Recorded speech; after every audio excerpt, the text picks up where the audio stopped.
Good morning, students. Welcome to Parth online tutorial once again after the first term exams. Now we will start chapter number 11, constructions. In this chapter, we will use the basic concepts which we have learned in previous classes, such as making an angle when an angle has been given without using protractor, and you know the uses of compasses and protractor. So let us start with the first topic, and the first topic is how to divide a line segment in a given ratio with justification also. See, we will justify our construction also. How? Let us take a line segment of 8 centimeter.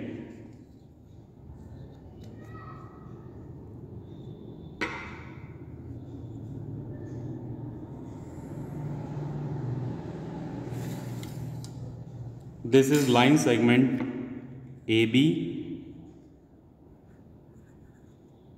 of 8 centimeter. So if I want to divide this line segment, suppose in 2:3, how can we do this? किसी भी line segment को किसी particular ratio में divide करने के लिए सबसे पहले हम इस लाइन सेगमेंट के जो दोनों एंड्स हैं ए और बी, इनमें से किसी भी एक एंड पे एक एक्यूट एंगल बनाते हैं. सपोज मैं पॉइंट ए पे एक एक्यूट एंगल बनाता हूँ.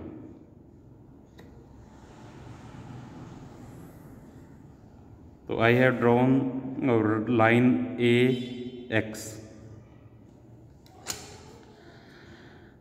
अब जिस रेशो में लाइन को डिवाइड करना है उस रेशो का सम निकालते हैं. That is 2 + 3 is equal to 5.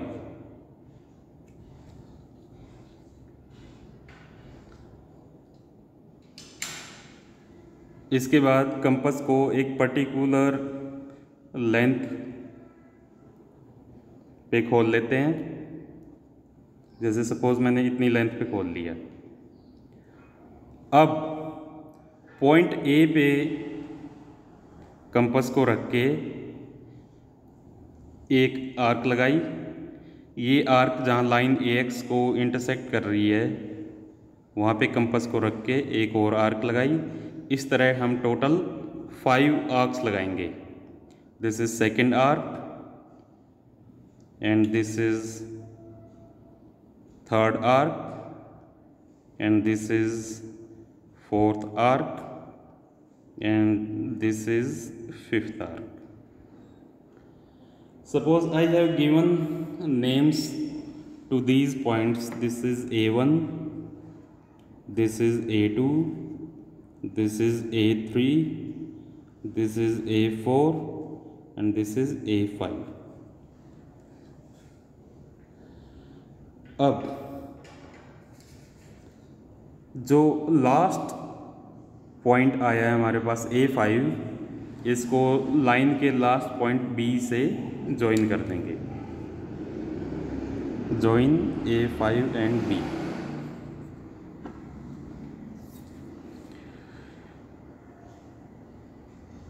इसके बाद क्योंकि रेशो 2:3 है, ए की तरफ 2 पार्ट होने चाहिए, बी की तरफ 3 पार्ट होने चाहिए. तो ए की तरफ से हम 2 पार्ट काउंट करते हैं. 1 2 A2. A2 पे हम वही एंगल बनाएंगे जो A5 पे बना है। अब देखो इक्वल एंगल कैसे बनाते हैं विदाउट यूजिंग प्रोटेक्टर। कंपास को जितना मन करता है उतना खोल लिया, A5 पे रखा और एक आर्क लगा दी। अब कंपास को इतना ही खुले रहने देना है और A2 पे रख के ऐसे ही एक आर्क लगा देनी है। इस बात का ध्यान रखना है कि एक बार कंपास को एक पर्टिकुलर डिस्टेंस पे खोलने के बाद उस कंपास का डिस्टेंस उतना ही रहने देना है और अगेन दूसरी आर्क A2 से लगानी है। अब हम इस एंगल को मेज़र करते हैं। कैसे? ये आर्क एंगल है A5B। ये आर्क एंगल की दोनों आर्म्स को जहाँ जहाँ पे इंटरसेक्ट करती है उसको हमने मार्क किया। इन दो पॉइंट्स पे इंटरसेक्ट करती है। एक पॉइंट पे हम कंपास को रखेंगे और दूसरे पॉइंट तक कंपास की पेंसिल को ले जाएंगे ऐसे। तो ये इसकी मेजरमेंट है एंगल की। कंपास को इतना ही खुला रहने देंगे और इस आर्क पे रख के ऐसे एक आर्क लगा देंगे।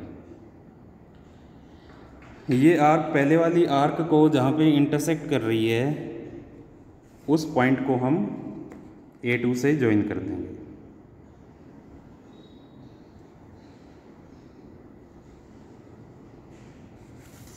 तो ये पॉइंट आ गया सपोज P।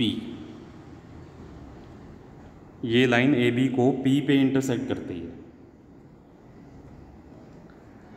अब क्या आप ये बता सकते हैं कि लाइन A2P और A5B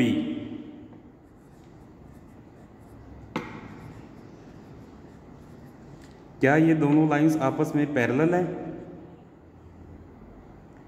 यस, ये दोनों लाइंस आपस में पैरेलल हैं बिकॉज एंगल 1 और एंगल 2 इक्वल एंगल्स हैं।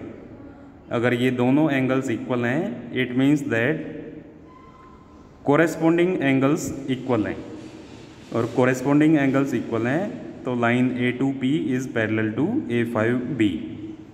So A2P is parallel to A5B. In this way we have got point P which divides line AB in 2:3. 2:3.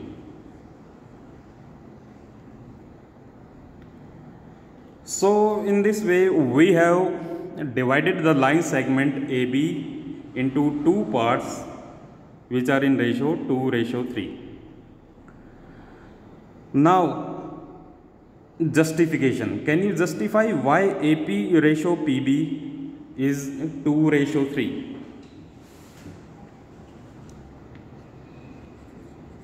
Why AP ratio PB?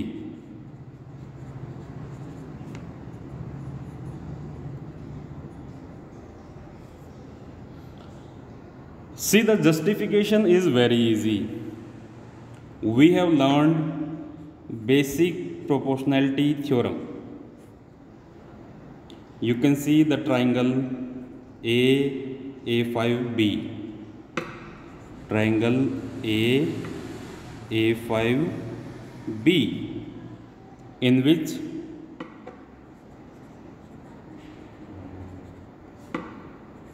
A2P is parallel to A5B. Therefore, by basic proportionality theorem, जो line A2P है वो A5 और AB को same ratio में divide करेगी। That is A2 upon A25 is equal to AP upon BP। यानी कि ये दोनों रेशो आपस में इक्वल हैं। अगर इन दोनों रेशो में से हमको कोई भी एक रेशो पता है तो हमको दूसरा रेशो पता चल जाएगा। अब A2 और A2 A5 पे कंसंट्रेट करो।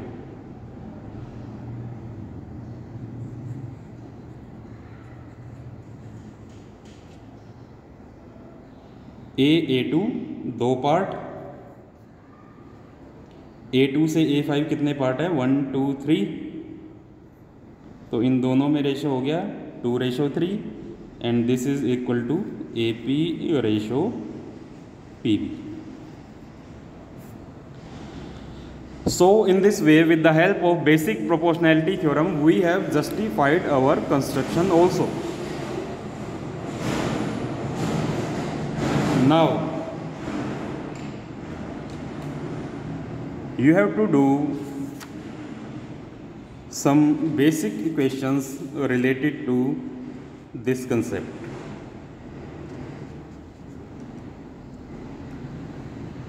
Now the questions are: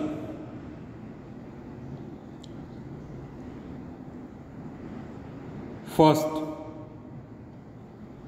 NCERT की बुक में पेज नंबर 216 पे एक कंस्ट्रक्शन है 11.1, ये आपको करनी है। एक्सरसाइज 11.1 में क्वेश्चन नंबर 1 करना है। इसके अलावा कुछ एक्स्ट्रा क्वेश्चंस हैं, जैसे फर्स्ट क्वेश्चन है एक लाइन सेगमेंट ड्रॉ करना है 10.7 सेंटीमीटर लेंथ का और इसको 4:3 में डिवाइड करना है, जैसे कि अभी हमने किया। सेकंड क्वेश्चन है एक लाइन सेगमेंट किसी भी लेंथ का ड्रॉ करना है आपको, आपका जो भी मन करता है उतनी लेंथ का एक लाइन सेगमेंट ड्रॉ करना है और इस लाइन सेगमेंट को डिवाइड करना है 3:2 में। 3:2 में डिवाइड करने के बाद आपको जस्टिफाई भी करना है कंस्ट्रक्शन को। जस्टिफाई हम करेंगे with the help of basic proportionality theorem. Question number 3 है एक लाइन सेगमेंट ड्रॉ करना है 8 सेंटीमीटर का और इसको डिवाइड करना है 3:1 में। 3:1 में डिवाइड करने के बाद आपको इन दोनों पार्ट्स की लेंथ भी नोट करनी है और ये देखना है कि क्या एक्चुअली ये लाइन सेगमेंट 3:1 में डिवाइड हुआ है या नहीं हुआ है। इस तरह स्टार्टिंग में आपको ये 1 2 3 4 5 क्वेश्चंस करने हैं। इसके बाद हम नेक्स्ट टॉपिक करेंगे how to draw a tangent from outer point of a circle या फिर from a point on the circle.